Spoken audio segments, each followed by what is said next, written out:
안녕하세요. 성경 통독을 돕는 바이블 가이드입니다. 오늘은 잠언 28장부터 31장까지입니다. 잠언 28장의 중심 주제는 토라와 통치입니다. 먼저 잠언은 율법을 기반으로 하는 나라의 통치를 의인의 삶과 악인의 삶의 대조를 통해 설명합니다. 여기서 악인의 삶은 쫓아오는 자가 없어도 쫓기는 삶으로 육체적으로나 심리적으로 불안정한 삶으로 그려집니다. 안전한 곳에 있음에도 불구하고 불안해하며 도망치는 모습입니다. 반면 의인은 사자같이 담대합니다. 여기서 담대하니라로 번역된 히브리어 동사는 신뢰하다라는 뜻입니다. 곧 의인이 사자같이 담대할 수 있는 이유는 하나님에 대한 신뢰가 있기 때문입니다. 이어서 잠언은 율법을 기반으로 통치해야 하는 다양한 상황들을 제시합니다. 특히 나라를 통치하는 왕의 자질을 두고 명철과 지식이 언급됩니다. 잠언에서 이 두 단어는 지혜의 유사어로 사용됩니다. 곧 불안한 통치 혹은 안정적인 통치가 될 것인가는 지도자가 무엇을 소유하고 있느냐에 달려있다는 것입니다. 이는 결론적으로 지혜가 왕의 통치 원리가 되어야 함을 가르치고 있습니다. 잠언 29장은 가정과 사회에서의 지혜 교육에 대한 가르침을 담고 있습니다.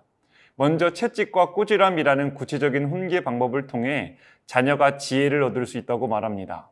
여기서 채찍은 목자의 지팡이를 뜻합니다. 즉 잠언은 짐승을 기르는 것과 자녀 교육을 연결시키고 있는 것입니다.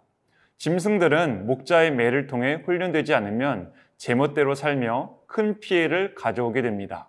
이처럼 부모는 적절한 체벌과 그것에 대한 올바른 설명을 통해 자녀에게 지혜 교육을 하여야 한다는 것입니다. 따라서 채찍과 꾸지람은 교정을 위한 것으로 볼 수 있습니다. 또한 잠언은 종을 훈계하는 것에 대해서도 언급합니다. 고대 사회에서 종은 가족의 일원으로 인식되었습니다. 이에 종을 잘 다스리는 것도 가정을 돌보는 일로 여겨졌습니다. 본문에서는 반항적인 태도를 보이는 종이 등장합니다. 잠언은 이런 경우 말만으로 훈계할 것이 아니라 종도 자녀와 마찬가지로 견책과 체벌을 통하여 지혜롭게 살도록 훈련받아야 한다고 가르칩니다. 잠언 30장은 아굴의 잠언입니다. 1절은 30장의 표제어로 화자와 청자 그리고 문학 장르를 소개합니다.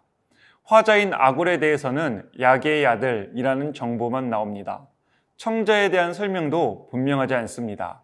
이디엘을 사람의 이름으로 보기도 하고 나는 피곤하다 혹은 나는 하나님이 아니다와 같이 다양한 해석이 제기되어 왔습니다. 문학 장르는 잠언입니다. 여기서 아굴은 먼저 자신의 부족함을 하나님 앞에 겸손히 고백합니다. 여기서 그는 자신이 다른 사람에 비해 짐승이라고 고백하는데 짐승은 지혜 문학에서 대부분 가장 둔하고 미련한 사람을 가리킵니다. 이는 인간 지식의 한계에 대한 겸손한 고백인 동시에 하나님의 위대함을 드러내기 위한 문학적 장치입니다. 특히 4절에서 창조주 하나님의 오묘한 섭리를 알지 못한다는 점이 언급됩니다. 흥미로운 사실은 그 깨달음이 욥기의 주제와 동일하다는 것입니다. 곧 잠언은 참 지혜는 인간의 한계와 창조주 하나님의 완전함을 깨닫는 것에서 시작한다는 사실을 가르치고 있는 것입니다. 31장은 르무엘 왕을 훈계한 잠언입니다. 1절은 표제어로 저자와 문학적 장르에 대한 정보를 제공합니다. 저자는 르무엘 왕과 그의 어머니입니다. 정황상 르무엘의 어머니가 왕에게 교훈한 내용을 르무엘 왕이 후손들을 위해 기록한 것으로 보입니다. 고대 근동 아시아의 왕들은 거의 절대적인 힘을 가지고 있었습니다. 이에 그들은 온갖 종류의 시험에 노출되었습니다. 여기서 르무엘의 어머니는 특히 여자와 술에 대하여 경고합니다. 이를 통해 우리는 당시 왕들이 무엇에 쉽게 넘어졌는지를 유추해 볼 수 있습니다.